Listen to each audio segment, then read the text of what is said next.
Hello friends, आज हम discuss करने वाले हैं प्लाटो के बारे में। तो चलिए हम पढ़ते हैं प्लाटो के बारे में।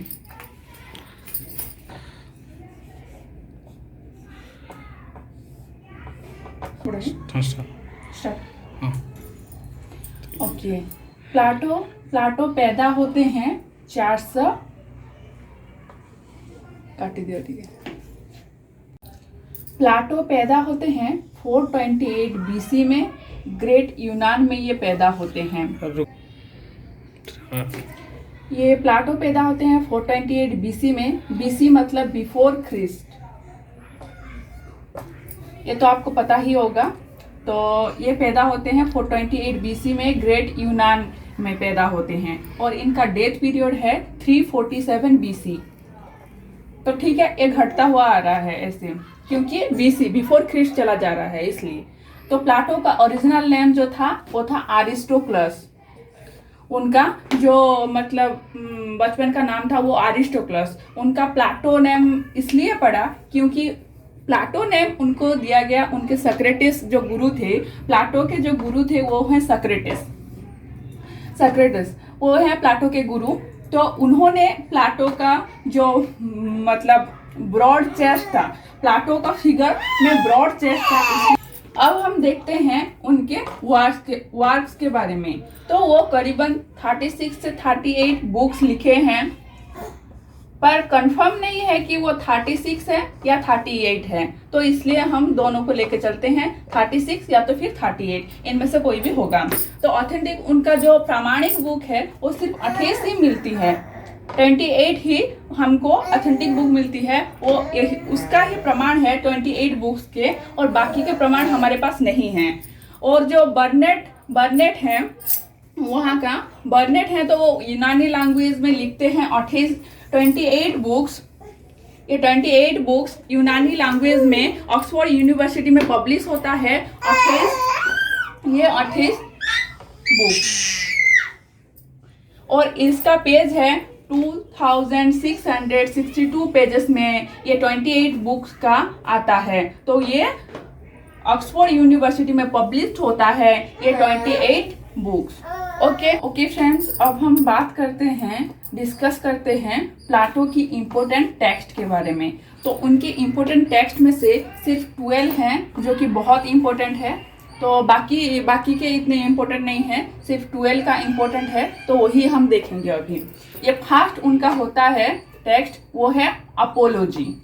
इसका नाम थोड़ा सा अजीब लगेगा आपको, पर याद रखिए ये एग्जाम में पूछे जाते हैं कि प्लाटो की पहली टेक्स्ट के नाम क्या है। तो उनके पहले बुक का नाम है एपोलॉजी। देन सेकंड का नाम है क्रीटो। ये थर्ड का नाम है यूथोप्रो। फोर्थ का नाम है गोर्जियस। फिफ्थ का नाम है मैनो। सिक्स का नाम है प्रोटागोरस। ठीक है, ये याद रख लीजिए ये नाम सब। ये थोड़ा सा डिफिकल्ट होगा पर याद रख लीजिए, ये काम का है। और साथ में आता है सिम्पोजम, और 8 में आता है फेडो, और 9th में आता है रिपब्लिक बहुत इंटरेस्टिंग बुक है और इनका ये इम्पोर्टेंट बुक है। ठीक है, इनमें उनका एजुकेशन सिस्टम दिया गया है, फिलोसोफर किंग के बारे में बताया गया है, जस्टिस के बारे में बताया गया है। तो इसको हम बाद में डिस्कस करेंगे इसको लेके। तो ये बहुत इम्पोर्टेंट है। तो ये 9 नंबर में ये बुक आता है, तो इसको याद रखिए। ठीक है, 10 में आता है सोफिस्ट, 11 में आता है स्टेटमैन, एंड 12th में आता है लॉज। ये तीनों बुक बहुत इंपॉर्टेंट है। एक है रिपब्लिक, दूसरा है स्टेटमैन, और तीसरा है लॉज। आप सभी लोग सिर्फ ये 3 पुस्तक के बारे में आप पढ़े होंगे, और बाकी को तो आप याद भी नहीं, मतलब आप इसका कहीं बुक्स में भी इतना ज़्यादा लिखा नहीं है।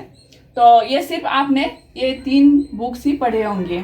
ठीक है, तो उनका मेन इंपॉर्टेंट बुक होता है रिपब्लिक। यहाँ पे फिलोसोफर किंग के बारे में बताया गया है, जस्टिस के बारे में बताया गया है, आइडियल स्टेट के बारे में बताया गया है। ठीक है, तो हम इसको बाद में मतलब डिस्कस करेंगे। चलिए अब हम डिस्कस करते हैं प्लाटो के स्टाइल एंड मेथड्स के बारे में, जो कि बहुत इम्पोर्टेंट है। ठीक है, तो फर्स्ट में आता है डायलेक्टिकल मेथड, द्वंदात्मक मेथड। सेकंड में आता है हिस्टोरिकल मेथड, ऐतिहासिक मेथड जो कि, और थर्ड में आता है एनालिटिकल मेथड, विश्लेषणात्मक मेथड।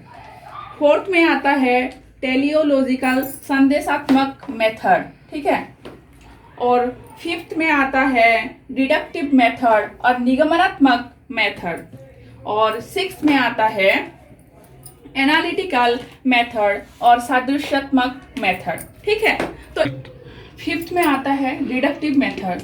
ये बहुत इम्पोर्टेंट है, तो इसको प्लाटो ने फिर से डिवाइड किया है 3 पार्ट्स में। ठीक है, प्लाटो ने डिडक्टिव मेथड को फिर से 3 भागों में भाग किया है। ये निगमनात्मक मेथड को इन्होंने 3 भाग में भाग किया है, और भाग 1 में आता है आपका एनालिसिस ऑफ ट्रूथ। वो सत्यता का अन्वेषण करते हैं। ठीक है, ये है एनालिसिस ऑफ ट्रूथ, इनका 1 में आता है। फिर 2 में आता है एक्सप्रेशन ऑफ ट्रूथ। ओके, मतलब सत्यता का एक्सप्रेस करना, ट्रूथ का एक्सप्रेस करना। ठीक है, तो थर्ड में आता है डेफिनेशन ऑफ ट्रूथ। तो इनका ये जो डिडक्टिव मेथड में सिर्फ ट्रूथ को बेस करके ये तीनों दिए गए हैं। ठीक है, हम डिस्कस करने वाले हैं रिपब्लिक, प्लाटो के फेमस बुक रिपब्लिक, इसके बारे में हम डिस्कस करने वाले हैं। तो यहाँ पे प्लाटो का थ्योरी आता है। ठीक है, और ये रिपब्लिक जो बुक है, मतलब ये republic is equal to education and governance कहते हैं इसे, क्योंकि रिपब्लिक में एजुकेशन के बारे में लिखा गया है बहुत, और गवर्नेंस के, अच्छी गवर्नेंस के बारे में लिखा गया है, इसलिए इसको republic is equal to education and governance कहते हैं। ठीक है, तो हम अब पढ़ेंगे theory of Plato. Theory of Plato में प्लाटो मोस्ट फोकस करते हैं फिलोसोफर किंग के ऊपर, फिलोसोफर किंग के ऊपर। तो उनके हिसाब से जो फिलोसोफर किंग होते हैं वो एजुकेटेड होते हैं, वेल ट्रेंड होते हैं, तो फिर वो अच्छे से स्टेट को रूल्स कर सकते हैं। तो इसलिए फिलोसोफर किंग के ऊपर उन्होंने फोकस किया है। उसके बाद उनके हिसाब से आइडियल स्टेट होना चाहिए, आदर्श राज्य का वो परिकल्पना करते हैं। ठीक है, तो हमारे इंडिया में जैसे चाणक्य ने आइडियल स्टेट बनाने के लिए जो किया था, मतलब वही था, तो यहाँ पे प्लाटो का जो सिद्धांत भी रिलेटेड ऐसे सिमिलरिटीज हैं। ठीक है, तो थर्ड में आता है एजुकेशन। एजुकेशन उनके हिसाब से शिक्षा का बहुत महत्व देते थे वो, और जब तक एक पर्सन एजुकेटेड नहीं होता तब तक वो मतलब अच्छे इंसान नहीं बन सकता, अच्छे नागरिक नहीं बन सकता। तो education is most important. Then उसके बाद वो आते हैं जस्टिस के बारे में। अगर इंसान आइडियल स्टेट में रहता है, उसके पास एजुकेशन होता है, तो फिर क्या होता है, उसको आइडियल जस्टिस भी मिलता है। जस्टिस यहाँ पे प्लाटो ने एथिक्स में बहुत फोकस करते हैं। एथिक्स, उनके हिसाब से एथिक्स ही इम्पोर्टेंट है, मेन फोकस है उनके लिए। तो यहाँ पे अगर कोई इंसान आइडियल स्टेट में रहता है, आदर्श राज्य में रहता है, एजुकेशन उसका अच्छा है, तो ऑटोमेटिकली जस्टिस भी अच्छा ही होगा। तो इसलिए वो जस्टिस पे फोकस करते थे। तो उसके बाद हमारे 5th पॉइंट आया कम्युनिज्म, साम्राज्यवाद में वो बिलीव करते थे। ठीक है, कम्युनिज्म 5th में आता है, कम्युनिज्म साम्राज्यवाद। ठीक है, तो हम अब इसको एक एक करके बाद में पढ़ेंगे। तो अब हम रिपब्लिक में आते हैं। तो रूसो जो हैं, रूसो का कहना है, मतलब ओके, रूसो जो है, रूसो प्लाटो के रिपब्लिक बुक्स के बारे में बोलते हैं कि प्लाटो के जो रिपब्लिक बुक हैं वो एजुकेशन पे बेस्ड हैं, ठीक है। तो उनके हिसाब से Rousseau said that about republic it is related to education, it's related to education, ठीक है, रूसो ऐसे कहते हैं। तो और रिपब्लिक को ऐसे भी कहा जाता है, रिपब्लिक बुक ऑफ एनसाइक्लोपीडिया, जिसमें आपको हिस्ट्री मिल जाता है, जिसमें आपको पॉलिटिकल साइंस मिल जाता है, जिसमें आपको फिलोसफी मिल जाता है, जिसमें आपको इकोनॉमिक्स भी मिल जाता है, ठीक है। इसमें आपको पॉलिटिकल साइंस भी मिल जाता है,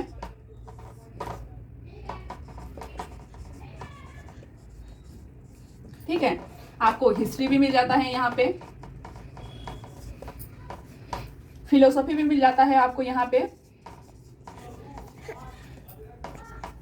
आपको मिल जाता है, यहाँ पे आपको मिल जाता है इकोनॉमिक्स। तो ये बहुत ही नॉलेजियस बुक है रिपब्लिक, जिसका मेन बेस्ट है एजुकेशन। तो रिपब्लिक बुक है जो कि मतलब बहुत वास्ट है, इसमें बहुत सब कुछ आता है। तो इसलिए रूसो भी कहते हैं इसको education is equal to republic is equal to education, ठीक है।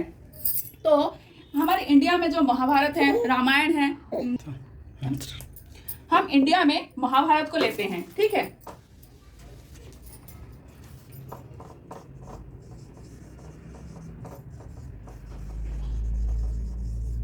ठीक है, महाभारत इंडिया में एपिक माना जाता है। इसमें वो सब कुछ है, मतलब सब कुछ, यहाँ पे कुछ और मतलब स्किप नहीं किया गया है, सब कुछ है, तो ये एपिक माना जाता है। इसी तरह से प्लाटो के जो रिपब्लिक बुक है वो भी इस तरह के एपिक बुक में से एक है, जहां पर कि आपको कोई भी छूटने को नहीं मिलेगा, मतलब सब कुछ इसमें इन्वॉल्व है, ठीक है। अब चलते हैं, अब हम बात करते हैं प्लाटो के फिलोसोफर रूलर के बारे में। प्लाटो मेनली फोकस करते हैं फिलोसोफर रूलर के बारे में। उनके हिसाब से अगर रूलर अच्छा होगा तो ऑटोमेटिकली रूल्स भी अच्छा होगा स्टेट में। तो इसलिए वो फिलोसोफर किंग के, उनके हिसाब से वो फिलोसोफर किंग बोलते हैं। तो यहाँ पे हमने फिलोसोफर रूलर लिखा है, तो वही सेम है। तो फिलोसोफर किंग के बारे में वो बोलते हैं कि उनमें ट्रूथफुलनेस होना चाहिए, सत्यता होना चाहिए उनमें, मतलब कोई झूठ वूठ ऐसे में नहीं रहना चाहिए, उनको सिंप्लिसिटी में ट्रूथफुलनेस रहना चाहिए। उसके बाद उनको हाई माइंडनेस रहना चाहिए, ऐसे उनको डिसिप्लिन रहना चाहिए, हर काम में डिसिप्लिन रहना चाहिए। मतलब क्या होता है कि ऐसे तो लोग बनते नहीं हैं जैसे कि मतलब खाया पिया, अभी कुछ रूल्स रेगुलेशन नहीं होगी लाइफ में, तो ऐसे लोग तो कभी नहीं बन पाएंगे राजा। तो उसके लिए डिसिप्लिन चाहिए। अगर आपको 4 बजे उठना है तो 4 बजे उठना है। उसी हिसाब से राजा का भी कुछ डिसिप्लिन मेंटेन करना होता है, जैसे कि उसको किस वक्त क्या करना है, मतलब किस वक्त प्रजा के लिए सुनना है, मतलब अगर प्रजा की अर्जी आए है तो उसको सुनना है, उसको काम में लगाना है, उसके लिए ये सब करना है। तो उस हिसाब से अगर उसमें डिसिप्लिन रहेगा तो वो एक अच्छा रूलर बन पाएगा, ठीक है। तो उसके बाद आते हैं कॉरेज। अगर एक राजा में साहस नहीं होगा तो वो कभी राजा नहीं बन सकता, ठीक है। तो कॉरेज इज मोस्ट इम्पोर्टेंट, मतलब उसमें वो सब साहस होना चाहिए। मतलब कोई बाहर से आपको अटैक कर रहा है, अगर आप मतलब घर में जाकर बैठ रहे हैं तो वो तो आपका करेज नहीं है ना। तो इसलिए आपको करेज, साहसी रहना चाहिए। तो इसलिए वो फोकस करते हैं कि राजा कॉरेज में रहे, मतलब साहसी बने, ठीक है। तो अब हम डिस्कस करते हैं प्लाटो का आइडियल स्टेट। प्लाटो का आइडियल स्टेट में ही प्लाटो का फिलोसोफर रूलर आता है, पर हमने इसको सेपरेट पॉइंट बना दिया है, ठीक है। तो अब हम पढ़ते हैं प्लाटो का आइडियल स्टेट। प्लाटो कहते हैं प्लाटो का आइडियल स्टेट। अब हम एक ट्रायंगल बनाएंगे, तो मैं इसमें आपको समझाऊंगी कि प्लाटो का आइडियल स्टेट क्या है, ठीक है। ये एक ट्रायंगल है जहां पे प्लाटो समझते हैं कि ये जो बेस है ये है जस्टिस है, ठीक है। अगर हम एक ट्रायंगल की एग्जाम्पल ले रहे हैं तो यहाँ पे बेस होता है जस्टिस इज मोस्ट इम्पोर्टेंट, ठीक है। यहाँ पे फर्स्ट पिलर जो होता है वो होता है education also important thing. And second pillar जो होता है, यहाँ पे सेकंड पिलर जो होता है उसमें प्लाटो ने बोला है कि कम्युनिज्म। ठीक है, तो ये ट्रायंगल अगर होता है, ये ट्रायंगल एक स्टेट है, ठीक है, ये एक स्टेट है, ये एक राज्य है, तो इसमें हमें क्या है, इसमें बेस को लिया, बेस है हमारा justice, justice is the main importance. अगर यहाँ पे बेस होगा मतलब जस्टिस होगा, और यहाँ पे एक ये मतलब फर्स्ट पिलर एजुकेशन नहीं होगा, कम्युनिज्म नहीं होगा, तो ये स्टेट भी नहीं होगा। ठीक है, तो अगर फिर यहाँ पे आता है, यहाँ पे एजुकेशन होगा, अगर बेस हमारा जस्टिस नहीं रहेगा, कम्युनिज्म नहीं रहेगा, तो ये कहाँ का स्टेट होगा। तो इसलिए हमें बेस चाहिए, यहाँ पे कम्युनिज्म भी चाहिए और यहाँ पे एजुकेशन भी चाहिए। अगर ये तीनों मिल जाते हैं तो ये स्टेट कहलाएगा। ठीक है, ये है प्लाटो का आइडियल स्टेट। ओके, अब हम मतलब प्लाटो जो थे वो इंडिविजुअल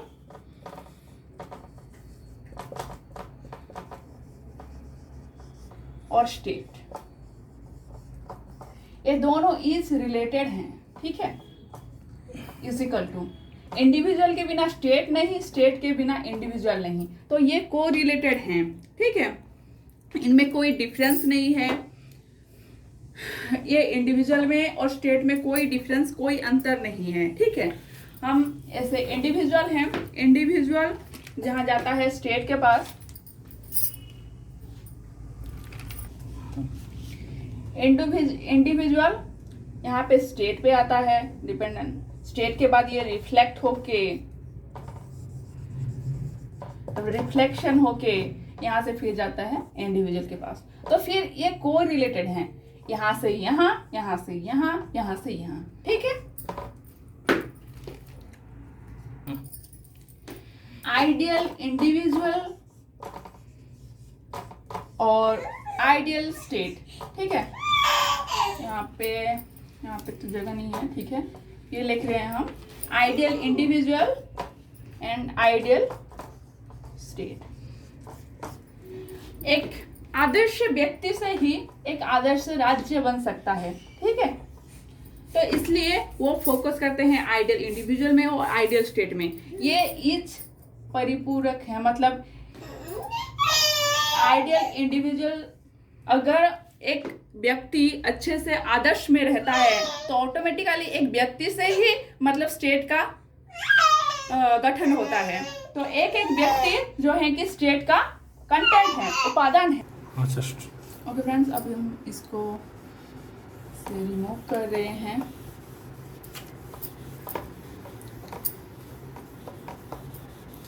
ठीक है,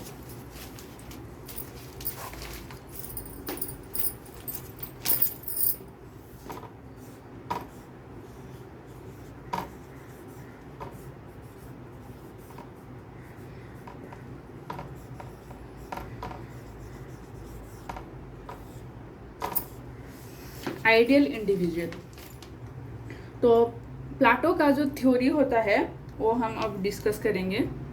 तो यहाँ पे एक डायग्राम बनाऊंगी मैं ऐसे। ठीक है, तो यहाँ पे आता है विर्च्यू, यहाँ पे आता है सोल, यहाँ पे आता है क्लास। ठीक है, यहाँ पे है रीजन, यहाँ पे है स्पिरिट,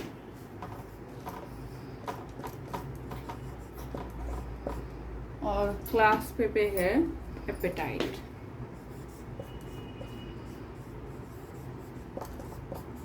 ठीक है फ्रेंड्स, मिर्चियों को डिवाइड किया है ऐसे तीनों, ये जो है सोल है, ये क्लास है, तो इसको हम हटा देते हैं। ओके फ्रेंड, जिसके पास रीजन होता है, रीजन मतलब क्या, रीजन मतलब विवेक, जिसके पास विवेक होता है, तो प्लाटो के हिसाब से प्लाटो बोलते हैं जो रीजन के अधिकारी हैं तो वो क्या बनेंगे, वो बनेंगे रूलर, वो बनेंगे। तो प्लाटो के हिसाब से जो रीजन के अधिकारी होते हैं वो बनते हैं रूलर, ठीक है। और जो स्पिरिट मतलब उत्साह का अधिकारी होते हैं, स्पिरिट मतलब उत्साह के अधिकारी होते हैं, वो बनते हैं आर्मी या पुलिस, ठीक है।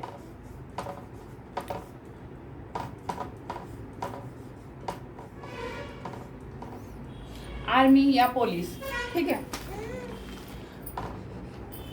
और एपेटाइट, एपेटाइट मतलब क्षुधा, जिसमें क्षुधा होता है वो बनते हैं प्रोड्यूसर। प्लाटो का ये है इम्पोर्टेंट थ्योरी, मतलब ये एग्जाम में बहुत बार पूछे जाते हैं, या तो फिर लॉन्ग क्वेश्चन में या तो फिर मतलब एमसीक्यू में भी पूछे जाते हैं। तो आप +3 पढ़ रहे हैं, आप पीजी पढ़ रहे हैं, आप यूजीसी नेट के लिए तैयारी कर रहे हैं, तो ये तीनों आपको काम में आएगा, ठीक है। तो जिनके पास विवेक होता है, जो विवेक के अधिकारी होते हैं, वो रूलर बनते हैं और रूल्स करते हैं, क्योंकि उनमें अच्छे मतलब उनके पास विवेक है, उनके पास सोच है कि मतलब क्या अच्छा है क्या बुरा है, ये सब इनके दिमाग में आता है। ये अच्छे हैं, इसलिए इनको ये बनेंगे रूलर, शासक करेंगे और प्रजा को शासन करेंगे, ठीक है। तो उसके बाद आता है स्पिरिट, उत्साह। उत्साह किस में होता है? आर्मी में होता है। अगर आपको पुलिस में जाना है, अगर आपको आर्मी में जाना है, आपके अंदर उत्साह नहीं होगा, आप अगर मतलब छोटे से चीज को देख के डर जाएंगे, या कोई तरह की उत्साह नहीं होगा, आप हमेशा दुखी रहेंगे, ऐसे लोग तो कोई आर्मी नहीं बन पाएंगे। तो इसलिए उनके हिसाब से अगर जिसमें स्पिरिट है, आप यंग हैं, आप में स्पिरिट है, उत्साह है, तो आप देश के लिए कुछ कर पाएंगे, सो दैट आप आर्मी बन सकते हैं या पुलिस बन सकते हैं, जिसको हम बोलते हैं, ये प्लाटो बेसिकली बोलते हैं आर्मी, ठीक है। पुलिस स्टेशन आपको समझाने के लिए मैंने बोल दिया ऐसे आर्मी, ये पुलिस, तो आर्मी बनते हैं, ठीक है। आपके पास स्पिरिट है तो आप आर्मी बनेंगे, और आपके पास एपेटाइट मतलब क्षुधा है, आप क्षुधार्त हैं, तो आपको कोई चीज़ की ज़रूरत हो, किसी चीज़ की आपको ज़रूरत हो, तो इसीलिए आपको प्रोड्यूसर बनना पड़ेगा, मतलब उत्पादक बनना पड़ेगा, उत्पादक बनना पड़ेगा। तो आप उसी चीज़ को प्रोड्यूस कर सकते हैं, बिजनेस कर सकते हैं। तो बिजनेस क्लास ये सब आता है प्रोड्यूसर के क्लास में, ठीक है। तो उनके हिसाब से राजा का काम राजा ही करे तो अच्छा है। तो उनके हिसाब से अगर आपका प्रोफेशन जो है वो ही करना चाहिए, मतलब एक बार्बर को बाल ही काटना ही शोभा देता है, मतलब वो जाके अगर राजा का चेयर में बैठेगा तो वो अच्छे से शासन नहीं कर पाएगा। अगर यहाँ पे आर्मी जाके यहाँ पे वो प्रोड्यूसर के यहाँ जाके मतलब प्रोड्यूसर का प्लेस लेके अगर वो बेचना खरीदना ये सब शुरू कर देगा, तो ये उसको शोभा नहीं देगा, और इससे स्टेट की कोई उन्नति नहीं होगी बल्कि अवनति होगी, ठीक है। तो एपेटाइट है प्रोड्यूसर। अगर प्रोड्यूसर जाके यहाँ पे आर्मी होगा तो ये कैसा होगा? अगर प्रोड्यूसर जाके आर्मी बनेगा तो ये क्या अच्छे से स्टेट को सेफ्टी दे पाएगा आर्मी बन के? तो ठीक है, तो प्रोड्यूसर प्रोड्यूस करेगा तभी तो देश के इसमें ही मंगल है। तो वो कहते हैं प्रोड्यूसर मतलब आप जिस ऑक्यूपेशन में हैं तो उसी में रहिए, मतलब आप जहाँ पर हैं वहाँ पर रहिए। अगर आप यहाँ पे चेंज करते हैं अपना ये प्लाटो के हिसाब से अगर आप यहाँ पे चेंज करते हैं, अगर आर्मी वाला जाएगा रूल करने के लिए तो ये कभी भी ये अच्छे रूल्स नहीं होंगे, ठीक है। अगर आर्मी वाला जाएगा प्रोड्यूस करने के लिए तो वो प्रोड्यूस नहीं कर पाएगा प्लाटो के हिसाब से, ठीक है। तो ऐसे ही तो उन्होंने कहा है, मतलब हम लास्ट में आते हैं कि जिसका जो ऑक्यूपेशन है, जो जिस स्थिति में है वो वहाँ पे रहना चाहिए। एक राजा को शोभा देता है शासन करने में, एक आर्मी को एक मतलब साहसी व्यक्ति को शोभा देता है योद्धा बनने में, आर्मी बनने में, और एक एपेटाइट क्षुधार्त व्यक्ति को एक उत्पादक बनने में ही शोभा देता है। इसमें कोई डिस्टर्बेंस हो तो अच्छा नहीं होता और ये स्टेट के लिए भी अच्छा नहीं है, ठीक है। हम आगे डिस्कस करते हैं। ओके, प्लाटो जो है वो प्रोड्यूसर को डिवाइड करते हैं दो पार्ट्स में, division of labours and specialization of function. Okay, division of labours. अगर कोई व्यक्ति मतलब दिन रात ऐसे काम करेगा तो वो थक जाएगा, प्लाटो का कहना है। तो उसके लिए डिवीजन ऑफ लेबर्स, तो लेबर्स जो होता है उनमें भाग कर देना चाहिए। मतलब कोई काम ये मतलब यहाँ पे कोई मतलब यहाँ पे 3 व्यक्ति हैं, 1 2 एंड 3। अकेला ये सब करेगा तो ऑटोमेटिकली ये टायर्ड हो जाएगा। तो इसमें डिवाइड कर देना चाहिए। अगर कोई काम है यहाँ पे वर्क है तो ये तीनों में डिवाइड कर देना चाहिए, ताकि 1 2 3 ये जो 3 लोग हैं तो इसमें डिवाइड होगा तो तभी कम मतलब थोड़ा थोड़ा होगा और वो लोग अच्छे से कर पाएंगे। अगर किसी के ऊपर ज़्यादा काम आ गया तो वो अच्छे से कर नहीं पाएगा, इसलिए वो फोकस करते हैं डिवीजन ऑफ लेबर्स में, ठीक है। और दूसरा आते हैं हम स्पेशलाइजेशन ऑफ फंक्शंस, ठीक है। तो फंक्शंस जो काम होते हैं उसका विभागीकरण, मतलब जिसको जो करना है बस वही वो करें, ठीक है। अब यहाँ पे A B C है, ठीक है। तो A B and C है, तो A का काम अगर C करेगा, जो इसका डेली काम है वो जो अगर C करेगा तो इतना स्पीडली नहीं कर पाएगा। अगर C का काम अगर B करेगा तो ये क्या उतना स्पीड कर पाएगा जितना C करता है, ये बिल्कुल नहीं कर पाएगा। मतलब जो काम करता है बस वही में सिमट रहना चाहिए। अगर उसका काम कोई और कर रहा है तो ये बिल्कुल ठीक नहीं है। अगर ये कर रहा है तो इसमें उसका नुकसान हो रहा है। मतलब ये अगर 100% स्पीड में काम करता है, अगर उसका काम को 100% अगर एक काम को 100% परफेक्शन से कर रहा है, तो क्योंकि वो इसलिए कर रहा है क्योंकि ये बहुत दिनों से ये काम को कर रहा है, इसलिए 100% परफेक्शन से कर रहा है। अगर ये काम को सी करेगा तो ये 100% परफेक्शन से नहीं करेगा, या तो फिर 50 या तो फिर 80 आसपास ऐसे ही आएगा, पूरे 100% नहीं आगे। इसलिए उन्होंने स्पेशलाइजेशन ऑफ फंक्शन को डिवाइड किया है। मतलब जिसका काम जो वही ही करना चाहिए, स्पेसिफिक पर्सन ही करना चाहिए, ठीक है। अब हम बात करते हैं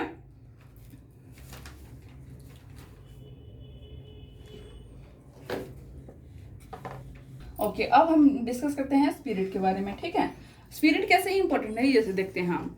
अगर एक इंडिविजुअल है, सपोज ये इंडिविजुअल है, ठीक है। इंडिविजुअल किसके ऊपर ज़्यादा ये मतलब डिपेंड रहेगा, ये लैंड के ऊपर डिपेंड रहेगा, ठीक है। ये रहा लैंड, क्योंकि ये लैंड में मतलब घर बनाएगा, मतलब वहाँ पे खेती करेगा, ये सब करेगा, ठीक है। तो इसलिए ये डिपेंडेंट रहेगा लैंड पे। लैंड कहाँ पे आता है? एडमिनिस्ट्रेशन पे आता है। प्रशासन होता है, स्टेट प्रशासन होता है, ठीक है। स्पेलिंग में ऐसे लिख रही हूँ, थोड़ा सा स्पेस नहीं है इसलिए। फिर एडमिनिस्ट्रेशन के लिए आपको क्या करना पड़ेगा? इंडिविजुअल अपने सेफ्टी, लैंड के सेफ्टी, एडमिनिस्ट्रेशन की सेफ्टी के लिए आपको क्या करना पड़ेगा? आपको ऑटोमेटिकली इसके प्रोटेक्शन चाहिए, इसके सिक्योरिटी चाहिए, ठीक है। सिक्योरिटी चाहिए आपको। इंडिविजुअल अपना सिक्योरिटी चाहेगा, लैंड के लिए सिक्योरिटी चाहेगा, एडमिनिस्ट्रेशन के लिए सिक्योरिटी चाहेगा। और ये सिक्योरिटी देगा कौन? इसके सिक्योरिटी आपको देगा कौन? ऑब्वियसली आर्मी देगा, ठीक है। आर्मी, जिसके पास स्पिरिट है, जिसके पास उत्साह है, यही देगा ना आपके। ये बनेगा आर्मी और ये है आर्मी, और सिक्योरिटी आपको देगा आर्मी, ठीक है। समझ गए? फिर से समझाती हूँ। एक इंडिविजुअल है जो कि लैंड पे मतलब उसका लैंड पे डिपेंड है, लैंड उसके बाद एडमिनिस्ट्रेशन पे वो डिपेंडेंट है, लैंड उसके जाता है एडमिनिस्ट्रेशन के बाद ये तीनों इंडिविजुअल, लैंड और एडमिनिस्ट्रेशन, ये तीनों की प्रोटेक्शन कौन करेगा? सिक्योरिटी कौन देगा उसको? ये आर्मी देगा, ठीक है। इसलिए आर्मी का इम्पोर्टेंट भी है। इसलिए आइडियल स्टेट में यहाँ पे स्पिरिट जिसके पास है उसको आर्मी होना चाहिए, इसलिए बोला गया है। Thank you friends. अब हम नेक्स्ट वीडियो में देखेंगे, ठीक है।